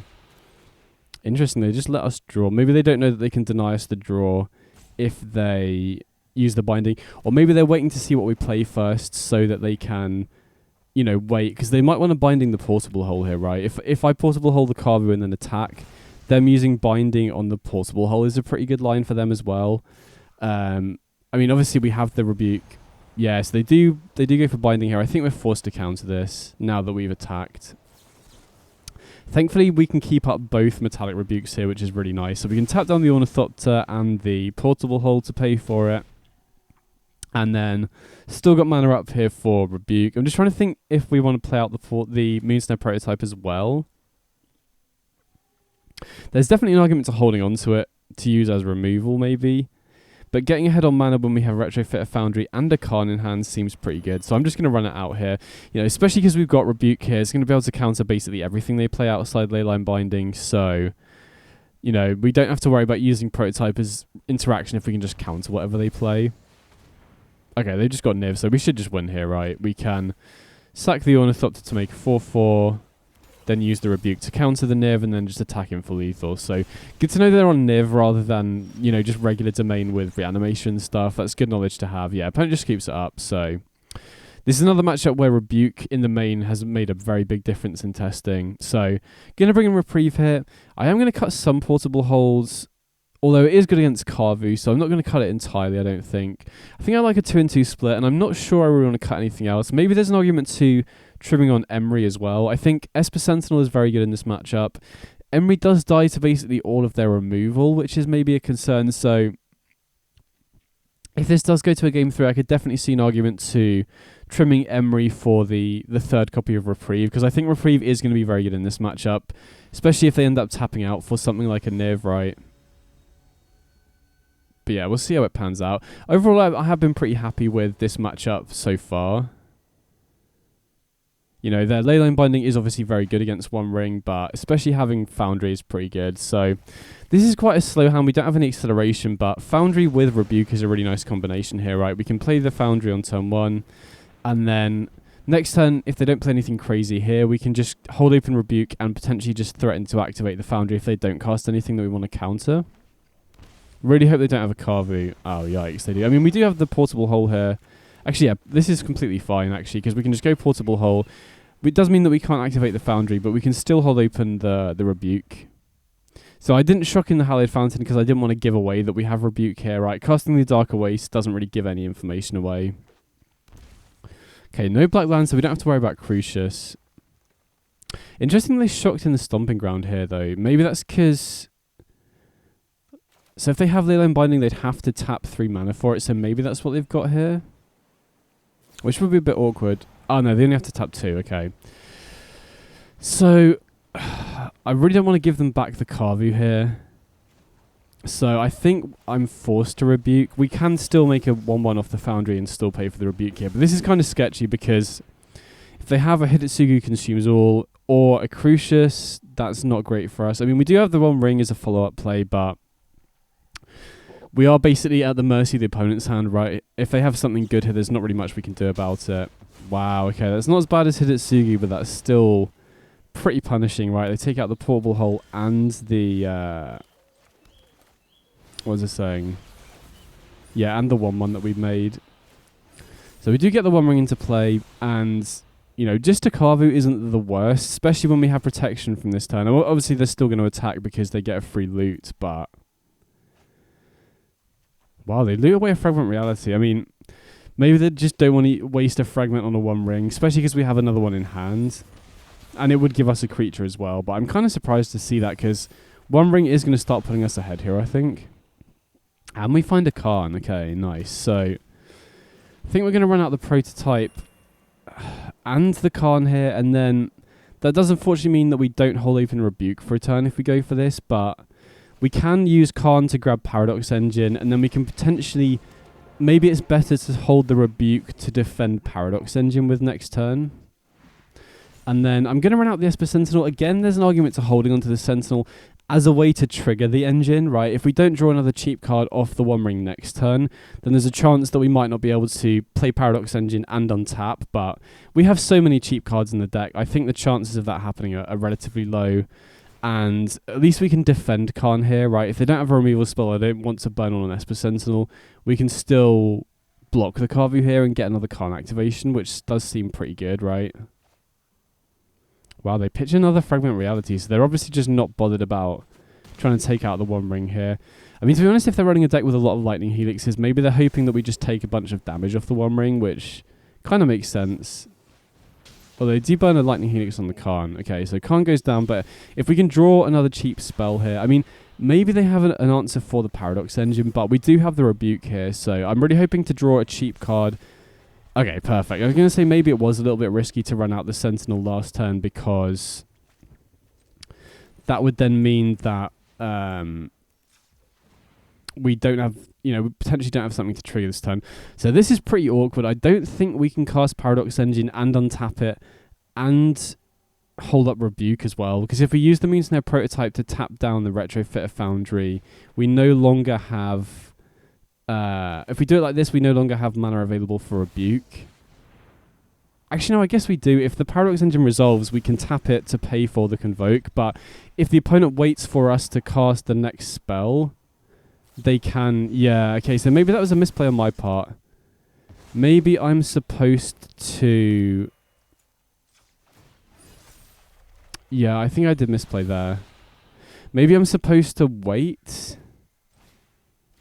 Just pass and see if they Leyline Binding in response. Because they don't have priority to... hold on, sorry, I'm just trying to figure out the mana for this turn. So I think now we've drawn the Moonsnare Prototype, I think we do need to use that on their Leyline Binding. But yeah, what I should have done there is I should have... tapped as I did to cast the Paradox Engine, and then just skipped to main phase 2. Because they don't have an opportunity to use Leyline Binding until our next game action. So if I just pass to go to the next phase, I think there's a decent chance they just fire off the Leyline Binding there, and then I can rebuke the Leyline Binding and get an untapped trigger off the Paradox Engine. So that was definitely a misplay on my part, I think.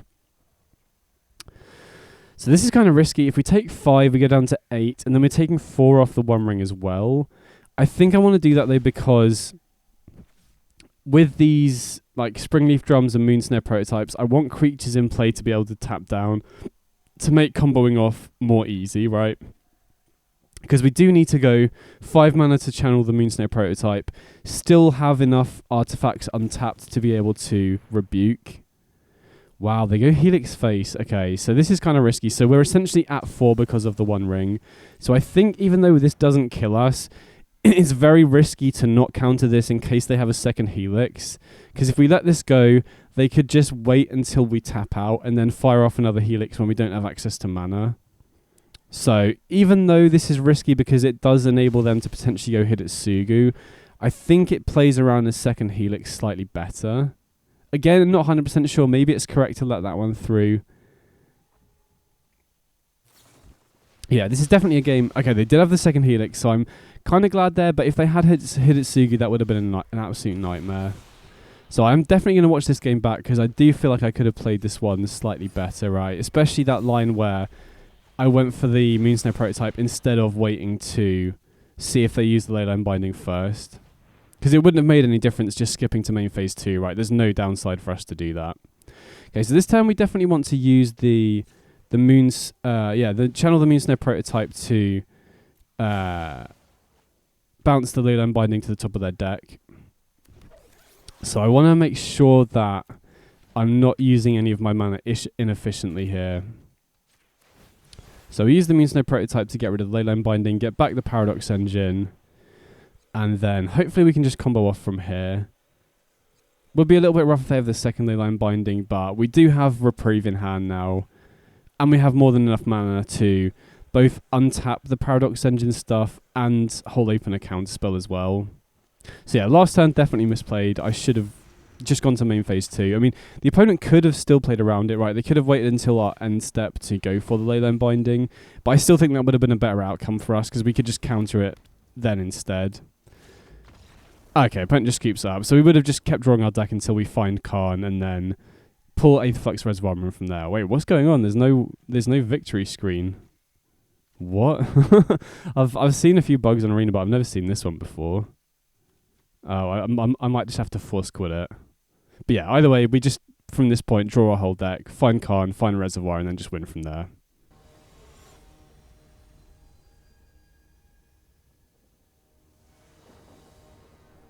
Okay, so we're going second here. And yeah, I think we can keep this. Right, potentially got Karn on turn 3, and also have Metallic Rebuke up as well. Wow, Knight of the Ebon Legion. That's not a card I've seen in a while. Either way, just going to run out the prototype here. I don't think it's worth running out the Ornithopter because then that just gives them a target for their potential creature removal. Oh, wow. Okay. That's a pretty good start for the opponent. I mean, I'm going to run out both Ornithopters here as potential blockers, and we've still got Metallic Rebuke up as well, but they are threatening a lot of damage here potentially, especially if they can start, pumping up the Knight of the Ebon Legion. So I'm going to block here. If they do, they do choose to buff the one that wasn't blocked, which does put counters on the other ones. So I think I'm going to play... I could definitely see an argument to holding on to this prototype, so I think I'm going to do that. We could have potentially played the prototype out and, tap both Ornithopters, but then we don't have any creatures back to block or defend Karn. At least this way, if they want to kill Karn, they have to attack it with at least two Knight of the Ebon Legions, and they'd have to use their activation on one of the ones that aren't going to get in for damage. Yeah, so they do attack like that. If we'd have just left... tapped down both Ornithopters with the second Moonsnow prototype, we would have been taking a lot more damage here. So I'm going to block one of the Knight of the Ebon Legions, and yeah, that does mean that they're not going to get any more buffs on their other Knights this turn, which is obviously, good for us in terms of staying alive here. So I'm just going to jam the One Ring here. Hopefully we can find a land. But yeah, this should at least buy us some respite for a single turn at least. It does mean that we don't have access to Rebuke. Wow, we missed the land drop, which is kind of rough. But I am very worried about Shieldred. Oh, wow. I spoke it into existence there. That's pretty rough. We don't even have enough mana to channel the Moonsnow prototype, so... Yikes. This is pretty bad. I mean, if we'd have been able to hold up Rebuke and counter the Shieldred there, I think we have a chance, but... That was a very fast start from the opponent, so you're going to have to skip this one up, unfortunately. So against the Shieldred deck, I mean, normally I cut Portable Hole against Shieldred decks because they typically don't run that many early creatures, but with the opponent running Knight of the Ebon Legion, I think I'm going to trim on Esper Sentinel, right? They look like a more creature-heavy deck, more like a mono-black aggro deck, which is kind of an interesting idea, right? If they're running Shieldred plus the One Ring, that seems reasonable in an aggro shell, right? Because you can empty your hand... If you are running a lot of black aggressive creatures, then cast the One Ring to refuel, and you still have One Ring shielded as kind of like a combo as well. So if that is what the opponent's running, it's an interesting idea. So this is a weird hand where we would really like to play Portable Hole on 1 to enable Emery or Rebuke on turn 2, but that seems like a bit of a mistake. So If the opponent doesn't have early creatures, this hand is quite slow, but, you know, I think... Okay, opponent does play a creature out, so that's good at least. And we drew the third land, which is important without ramp. You know, we don't have Moonsnow Prototype or Springleaf Drum. Unfortunately, that means we can't cast Emery till next turn. It also means that we don't have Rebuke up this turn either. Wow, okay, nothing on turn 2, so that's very good to see, right? The opponent has a much slower start this game, so... My focus now is just ensuring that we have Rebuke available for their turn 4, right? I don't mind tapping out this turn. Did whiff off the Emery Mill, which is a little bit rough. Wow, they're running Bowmasters as well. So that is another card similar to Shieldred that is very good against our One Ring combo, but yeah, they take the Khan as well. But it's much less of an issue because we have Portable Hole that can deal with it. We also have... what was I saying? We also have... we also don't mind taking 1 damage off each activation, right? Shieldred kills you twice as fast, which does make a meaningful difference. So I really want to hold up Rebuke here. Like I said, you know, if we can counter the Shieldred here, I think we've got a decent chance. And I would also really love to find an Ornithopter, because if we can start looping Ornithopter with Emery, that's really good. Okay, so they attack with the Knight. Just going to let that through. Okay, they do activate the Knight, which is, you know, a bit annoying, but it does mean that they're not going to commit to anything else. At least we can still use the Foundry here to make a token and use our mana. Interesting. So we find a Khan, but I think it's too risky to tap out. They know we have the Rebuke as well, so I think there's a good chance they're just sandbagging Shieldred if they do have it. And at least now, you know, if they do attack with the Knight, we can just block and then make a Thopter in response, right? They can't really afford to attack with the Bowmaster or the 1-1 because of the Emery in play, so we can just block with the Servo, make it into a Thopter to blank their attacks, and then they're kind of in a rough spot now where they have to cast something into the Rebuke. Gix, okay, I mean, in normal circumstances I'd probably like to counter that, but, you know, I feel like if we counter that, they could very well have Shieldred in hand, and we basically don't have a good way to beat that. Okay, second Emery is interesting. Like, if we can mill over an Ornithopter with this second Emery, that would be really good, because then we can just start looping Ornithopter every single turn, which would basically make it very difficult for them to do anything with the Gix here. But considering we are also against a mono black deck where they have a lot of interaction, I think I'm going to wait. I would much rather, you know, what's I saying? Yeah, I'd much rather them use a removal spell on Emery and then cast the second one. I feel like if I legend rule it and then they kill the one we have in play, that's a real issue. So I'm happy to just block it. I don't want them to start drawing cards off the Yawgmoth. Okay, second Retrofit Foundry is pretty nice here. This should, you know, help build up our board of tokens pretty quickly now.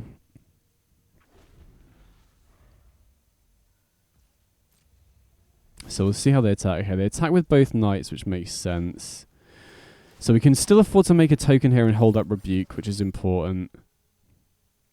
And again, I really don't want them drawing any cards, so I think I don't mind blocking the new Knight with the Emery, and then if they activate the Knight, that means that we can safely use our remaining mana to turn this into a Thopter.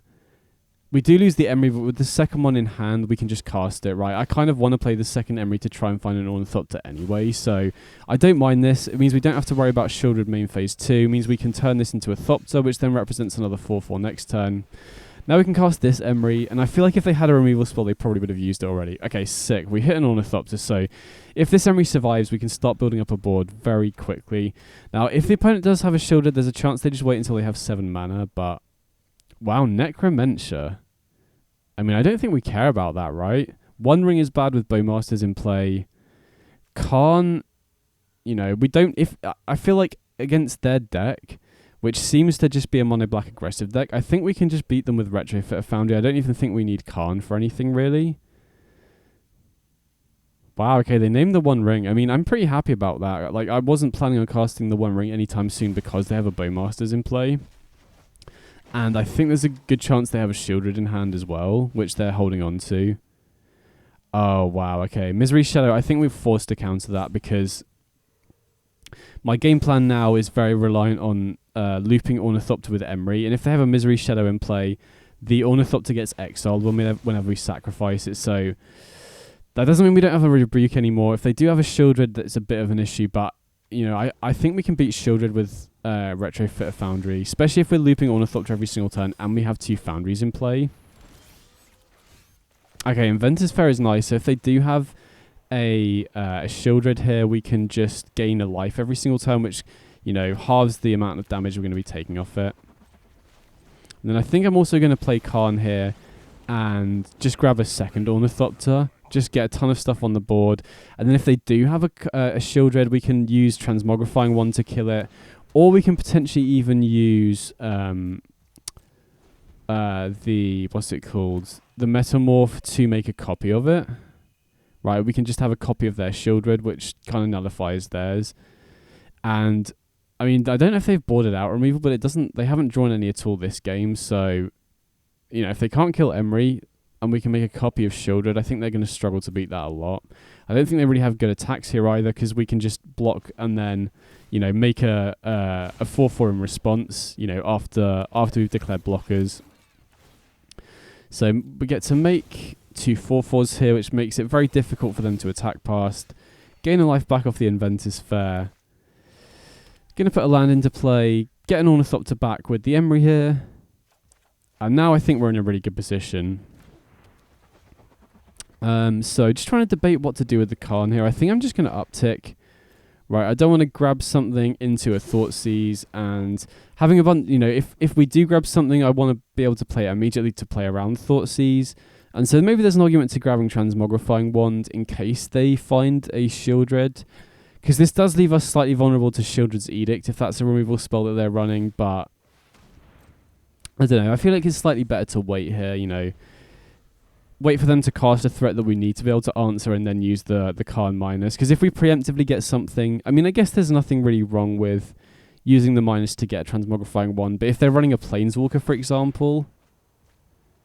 Oh, wow, they just activate the Gix. Okay, that's something that I forgot about. I mean, we can just also grab Glass Casket to deal with the Gix, but... Thankfully, they didn't hit anything crazy. I mean, they took the One Ring out of our deck. That was probably the best hit they could have found. Although they did have a One Ring of their own. But they can't obviously activate that with Karn in play. So yeah, we got there nice. So that felt pretty good, right? We didn't even need to go for the combo that game. We just won fairly handily with Emery plus Ornithopter. And, you know, that is another really big addition. Before I had Retrofit a Foundry Thopter in the deck, you would never have games like that. You know, and particularly against aggressive decks, like the opponent's definitely running an aggressively slanted deck. It would be a lot more difficult when you don't have that as an option. And Emery being able to loop Ornithopter is really sick because you can set it up way quicker, right? Obviously, the Luristopter decks have been able to do that for a while, but it takes a lot longer to get that engine online because you obviously need to put Luris into hand first and then set it up. So, going to run out the Sentinel first here. They could have Bowmasters, which is a little bit rough, and I feel like they would do it in response. Yeah, they do have the Bowmasters, so we could have potentially just jammed the Emery this turn, you know, first to play around the Bowmasters slightly, but I don't know if that makes a huge difference here. I mean, maybe it does, because if we hit an Ornithopter off the Emery Mill, we can start setting up the Thopter loop like we did last game. So maybe it's best to just jam the Emery first. But we still had a pretty productive turn, right? We managed to get 3 permanents into play. And we drew Metallic Rebuke. Okay, perfect. That's just in time to be able to stop Shieldred if they have it. But either way, we get to get Emery into play here. Really hope we hit an Ornithopter. We don't. It's a little bit unfortunate, but we do hit another Retrofit Foundry. Again, One Ring is pretty awkward with Bowmasters, but, you know, we still have Portable Hole to be able to deal with it. So, I'm not too concerned. I'm just trying to think if we can play the Prototype and still make a 1/1 and hold open Rebuke here. I think I'm going to hold on to the Prototype, though. Actually, no, that was a mistake, I think. Actually, I'm not sure. I think Prototype, we're pretty far away from... Yeah, the issue with not playing the Prototype is if we draw a 4-drop now, we can't cast it. And we're pretty far away from being able to... Or I don't think we would really want to use the channel ability. And with, especially with a Retrofit Foundry in play, I think... what am I saying? Yeah, I think we want to have access to more mana. So I think that probably was a punt. I think I probably should have played the Retrofit Foundry, especially if we end up drawing a One Ring or a Karn here. So yeah, we'll make a 1/1 and we'll definitely play the Actually, I'm not 100% sure, actually. I don't think it's right to play One Ring when the opponent has a Bowmasters in play. Yeah, I'm not sure about this prototype, actually. I might go back and rewatch this game, because I think I am going to cast it out, especially now that we have 2 Foundries online, and we also drew an Otawara, which kind of does a similar thing to the prototype. Yeah, it's close. I think, you know, especially when they took the Rebuke, holding on to the prototype as a way to temporarily answer Shieldred seems pretty good. Okay, Necromancer, so... I mean, we'll see if they grab the One Ring again. Okay, they do grab the One Ring, but again, I'm not very happy casting the One Ring into a Bowmasters anyway. You know, that's the main reason why I didn't do it last turn. If we didn't have another good option, you know, if we didn't have that Retrofitter Foundry in the graveyard, then I think I probably would have gone for it. But again, I'm pretty happy to just ride these Retrofitter Foundries here. So I'm going to turn one into a Thopter, and then I think I'm just going to make a Tusu here as well, just to be a bit more mana efficient and get more creatures into play to help defend us a little bit. We did find another Emery, so again, there's kind of an argument to Legend rolling them to try and find an Ornithopter, but, you know, as we saw last game, I think it's better off just waiting, because if they do find a removal spell for the Emery, then having the backup is going to be really important.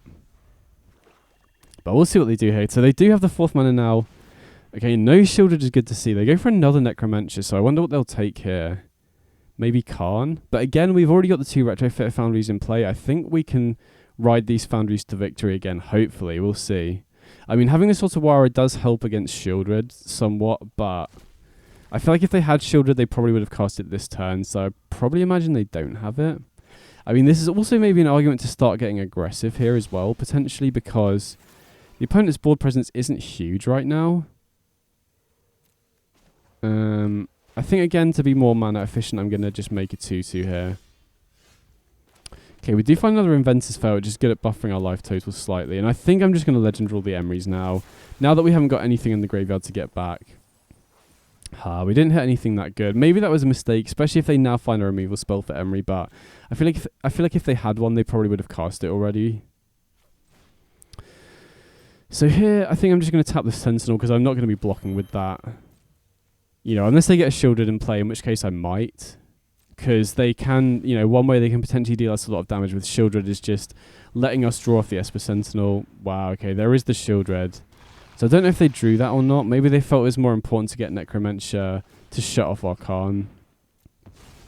So that is a bit annoying. I mean, thankfully we have this Inventor's Fair here, which does mitigate one of the life loss off Shieldred every single turn, which is a pretty big deal. But with Retrofitter Foundry, I think we could potentially still beat a Shieldred here, right? Especially if we can find an Ornithopter. If we can find an Ornithopter like we did last game, that would really help. I mean, I guess we could shoot if one off the Inventor's Fair, but that does then, you know, make us take more damage off the Shieldred every single turn. But I think we have to go proactive here.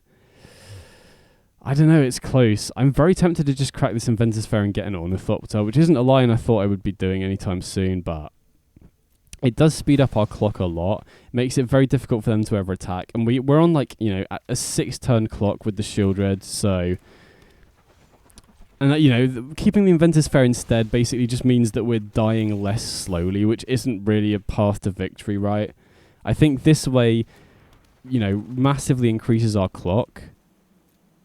Oh, maybe I should have attacked with the 1-1 there. That I played a little bit too fast. I really hope that doesn't end up mattering. Wow, okay, there's a 1 ring. Wow, we hear Rebuke. Okay, that's gas. So now we can counter the 1 ring, which is pretty big. I mean, we could have potentially waited them to activate the 1 ring and then bounce their Shielded in response, but we do know about the... they do know about the Otawara, so they probably could have played around that, but... Either way, yeah, I don't know. 1 ring plus Shielded would have been difficult, but I still think it was beatable if we time our Otawara very well. But thankfully, we don't have to worry about that anymore because we did find that clutch, the Ornithopter. Okay, now we found Portable Hold as well, which is pretty nice. So now we can get back the Ornithopter here, make another 4/4 off it, and then I think I'm going to Portable Hold. Actually, at this point, you know, without the 1 ring, I don't think Bowmaster is really doing anything. I think... the Evolved Sleeper is more of a threat here, and I think at this point we have pretty good attacks, right? they're forced to block with the 2/2. They don't want to block with the Bowmaster, so they go down to 6. We still have the Otawara here to bounce the Shieldred, so I mean, again, it would have been a lot closer had they resolved the One Ring, but I still think we could have pressured them, right? They're going to be taking damage off the One Ring. If we time our Otawara bounce on the Shieldred correctly, then they could take a ton of damage there. So even though we were lucky to get the Rebuke, I still think we have a reasonable chance of beating the One Ring because we can, you know, carefully time bounce their Shieldred and still have pretty good attacks here. So now we can make more 4/4s. And then I think we still have mana here to untap Foundry and make 1/1s as well. Or make a 1/1 at least.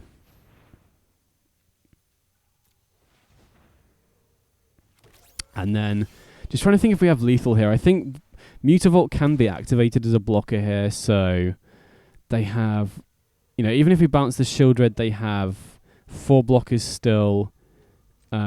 So I don't think we have lethal, so I think it's best to wait a turn, right? Because if we attack with everything here and bounce the Shieldred, they still survive, and then we're at 6. They can potentially attack back. Okay, and they had another Bowmaster, so I'm very glad we waited on the full lethal swing anyway, right? Or I waited on the Otawara, basically, is the key play, I think. If we'd gone all in this turn, we could have got blown out by that Bowmasters, or if they just had another removal spell, that would have been pretty rough as well. Either way, they're forced into some awkward blocks here. You know, there is potentially an argument to maybe bouncing the Shieldred before blocks, but I don't know. I feel like it's best to wait until the end of their next turn to go for that, or, you know, at least the start of our turn. Because we want to make sure that we have enough stuff back to block. You know, it'd be a disaster if they just attacked us back the following turn and we lost here, because we are in a really good position now. We just got to ensure that we don't punt, basically. And the other thing is they've got that Hive of the Eye Tyrant as well. So if they manage to get the Shieldred draw trigger during our upkeep and attack us with the Hive, we'd have been in trouble, right? If we'd bounce the Shieldred, they can attack us for 3 with the Hive if we didn't have 2 blockers, and then recast the Shieldred to deal us 2. So I just want to make sure that we tap down these creatures before we sack them. Make sure we're not missing out on any mana here. And then I think now, I think we have enough mana here because of the Moonsnow prototype to untap the Foundry again. And then we could either bounce the Shieldred end of turn or potentially do it during our upkeep. I think it probably makes more sense to do it now, though. We're not really getting anything else out of our mana at this point. So now we can just bounce the Shieldred, and I'm pretty sure, we've definitely got a lethal because we have perfect information now. Okay, sweet, we got there, nice. So that shows that we don't even need the combo to beat Shieldred sometimes.